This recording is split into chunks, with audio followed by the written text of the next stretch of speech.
Hello everybody, my name is Emily Sailors, and today I'm going to be telling you a story about our old cat named Bubbles. May she rest in peace. Bubbles was a tortoiseshell cat that we had raised from kittenhood. I was about 13 years old when we first brought her home to our old townhouse.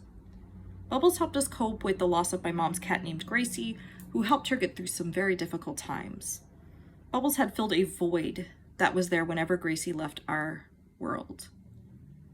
She brought plenty of joy and laughter every single day. Shortly after getting Bubbles, we moved into our new family home, which was about 45 minutes away from our old townhouse community in Pennsylvania. I was about 15 at the time, and Bubbles was still a very young cat. But something really frightening happened one afternoon, and to this day, no one can believe this happened. As you know, cats are naturally curious creatures. So it was no surprise that she was exploring every nook and cranny she could find in our new home. My mom was doing laundry one day. She had just finished putting away the first load and was ready to begin the dry cycle of the second load.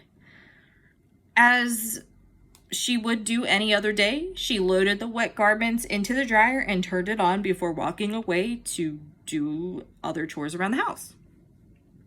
In the background, she could hear a loud thump, thump, thump, coming from the laundry room. I don't remember putting shoes in the dryer, she thought to herself. So she quickly walked over to the dryer to investigate what was inside. Were there actually shoes in there? Was the dryer about to blow up? Were we gonna have to replace a dryer? But what we did not expect to find were two green eyes staring back at us. Bubbles had found a warm and cozy place to hide within the bundle of clothes in our dryer. As everyone heard the commotion and gathered around, we were mentally preparing ourselves for the worst. Were we going to be known as irresponsible cat murderers? Were we going to have to make a hasty trip to the vet? Heat conditions in the dryer were truly high after all. And Bubbles was in there for several minutes before anyone realized anything at all. But as it turned out, Bubbles wound up being fine after the traumatic event. We even continued to monitor her for weeks after the fact. And 16 years later,